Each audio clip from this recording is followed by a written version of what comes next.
Here comes Speed Racer. Remember Saturday mornings? Bowl of cereal. Pajamas still on. That revving engine sound blasting through your TV speaker. Speed Racer wasn't just a cartoon, it was a religion.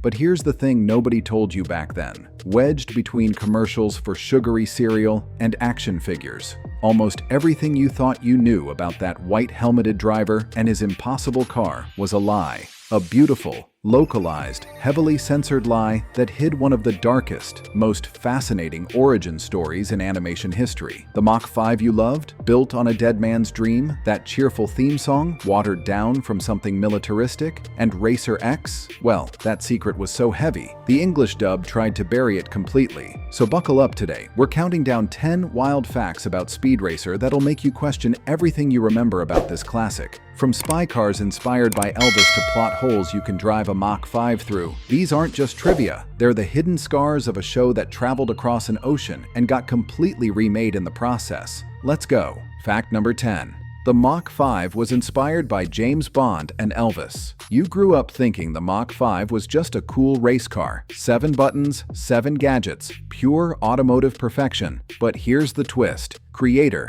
Tatsuo Yoshida wasn't inspired by racing at all. He was inspired by two very specific 1960s obsessions, James Bond and Elvis Presley. Specifically, the films Goldfinger and Viva Las Vegas. Think about that for a second. One's a spy thriller packed with weaponized vehicles and lethal gadgets. The other's Elvis driving fast cars and looking cool doing it.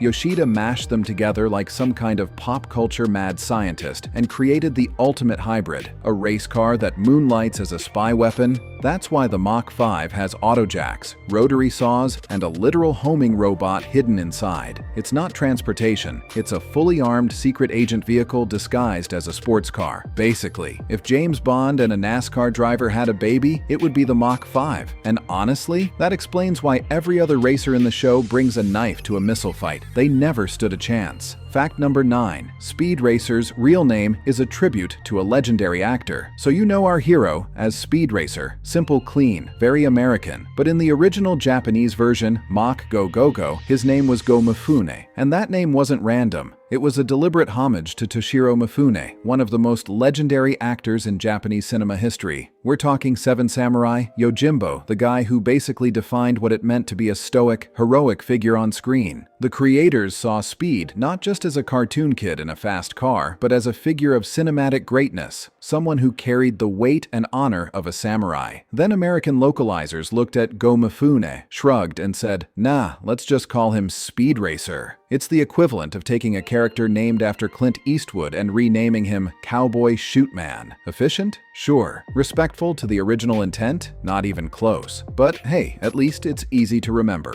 Fact number 8. The show's infamous fast dialogue was a budget hack. If you grew up watching Speed Racer, you remember the dialogue characters talking over each other at warp speed, sentences tumbling out in a chaotic, breathless avalanche of words that made zero sense half the time. You probably thought it was a stylistic choice, right? Some quirky artistic decision to make the show feel more intense? Wrong. It was a desperate, budget-driven workaround to fix a fundamental problem with the animation. See, the original Japanese version used extremely limited animation, only a few frames per second, with characters' mouths barely moving. When American voice actors tried to dub the show, they had to stretch short Japanese lines across long, awkward pauses where the character's mouth was frozen open. So the solution: talk faster, add extra words, fill every second of dead air with noise. The result was that signature, manic, overlapping chatter that became the show's accidental trademark. It wasn't art, it was damage control, but somehow it worked. That frantic energy became nostalgic, iconic even, proof that sometimes the best creative choices are born from pure desperation and a shoestring budget.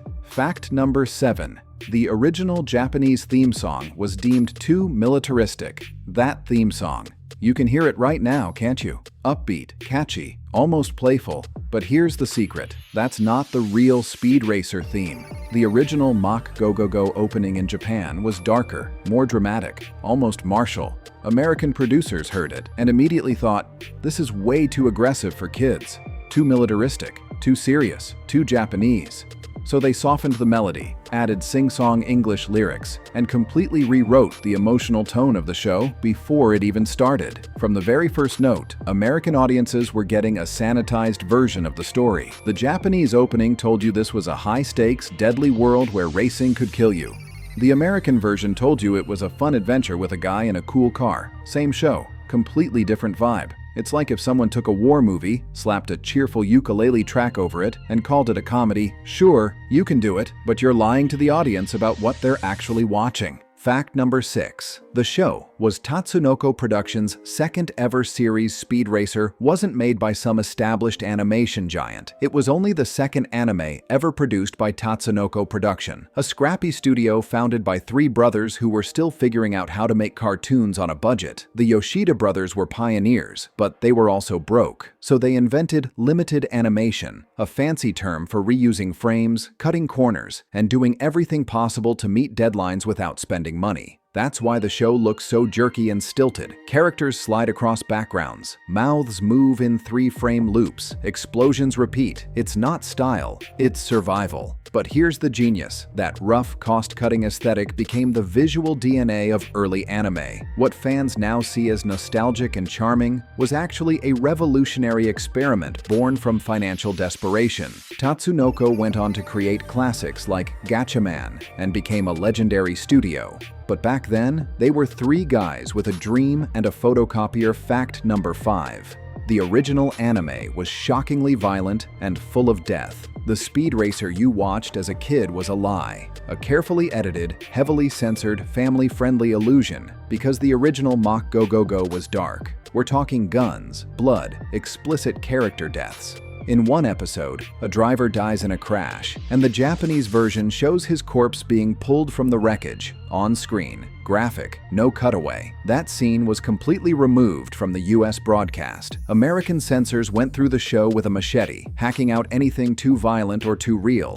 What you got was a sanitized highlight reel where losing a race meant feeling sad, not dying horribly. The original show had stakes, real consequences. Failure didn't mean a lesson learned. It meant you didn't come home. So every time you watched Speed narrowly escape disaster and thought, wow, that was close, just know that in the Japanese version, someone else in that same situation didn't make it. The version you loved was the version that wouldn't give you nightmares. But the real Speed Racer, that show had teeth. Fact number 4. Trixie's name was changed. Because the original was too Western, Speed's girlfriend Trixie had a whole identity crisis before she even made it to America. In the original Japanese version, her name was Michi Shimura, a perfectly normal Japanese name.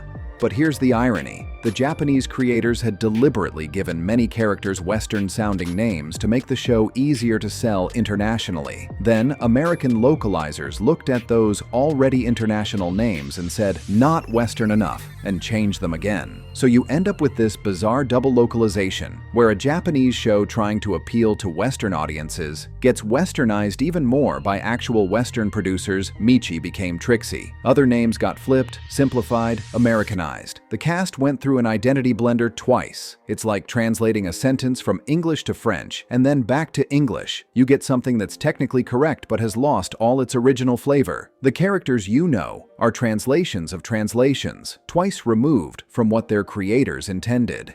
Fact number 3. The Mach 5's design was stolen from a dead man. Here's where the show gets genuinely dark. That iconic Mach 5, the car you idolized, the machine that represented Speed's pure racing spirit.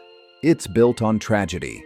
In the show's lore, the Mach 5's design wasn't entirely Pops Racer's invention. It was based on the work of a brilliant engineer named Dr. Robert H. Reagan, who died testing his own prototype, the Reagan car. He crashed. He didn't survive. And all his blueprints, all his innovations, the auto jacks, the rotary saws, the entire arsenal of gadgets, they became the foundation of the Mach 5. Pops Racer took a dead man's dream and brought it to life, which means every race Speed wins, every victory he celebrates, he's doing it in a car built from someone else's failure and death. That's a heavy burden the show never really addresses. The Mach 5 isn't just a car. It's a monument to ambition that went too far. And Speed, our hero, is driving a ghost. Fact number 2. Spreedle and Chim Chim's hidden trunk was a major plot hole. Let's talk about the most enduring, hilarious, physics-defying mystery in Speed Racer history. Where the hell do Spreedle and Chim Chim hide? The Mach 5 is a 2-seater race car. That's it, 2 seats. But somehow, Speed's little brother and his pet chimpanzee are constantly popping out of a secret compartment in the trunk like circus clowns from a tiny car. Except here's the problem. There is no trunk. The Mach 5's rear section is packed with the engine, fuel tanks, and all those gadgets. Speed activates with his steering wheel buttons. There's no physical space for 2 living beings to crouch in for hours without suffocating, getting crushed, or being incinerated by exhaust. It's a plot hole you can drive a semi-truck through. Fans have spent decades trying to explain it. Theories range from extra-dimensional pocket space to the writers just didn't care. The truth? It's a gag, a convenient narrative device that ignores the laws of physics for comic relief. And honestly, it's the most relatable thing about the show, because if Speed Racer taught us anything, it's that the rules don't matter when you're having fun. Fact number 1. Racer X's identity was a secret. The American dub tried to hide, and here it is, the big one, the secret that changes everything.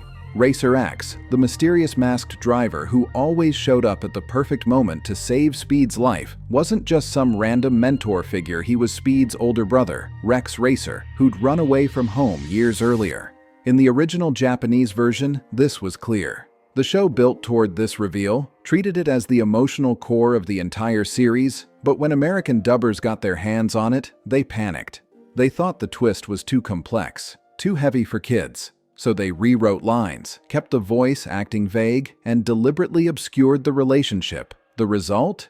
An entire generation of American viewers grew up thinking Racer X was just a cool mystery guy, completely missing the fact that Speed's greatest rival and protector was his own flesh and blood. The whole show is about family, sacrifice, and a brother watching from the shadows, unable to reveal himself. And the English dub buried it. That's not localization, that's erasure. The story you thought you knew was missing its beating heart. Here's one final twist to blow your mind. The original creators of Mach GoGoGo planned a definitive ending for the series where Speed would retire from racing, and Racer X would finally reveal his identity to the family. The emotional payoff, the closure, the reunion everyone deserved. But it never happened. The show was so successful in America that it kept getting syndicated, rerun, and extended, and the planned ending was shelved. So generations of fans were left with a show that just stops. No resolution, no closure. Racer X stays in the shadows forever, and Speed keeps racing into eternity, frozen in time like a nostalgic ghost. In a way, that's perfect, because Speed Racer was never really about the destination. It was about the ride itself, the endless loop of revving engines and impossible stunts that kept us coming back every Saturday morning. So there you have it.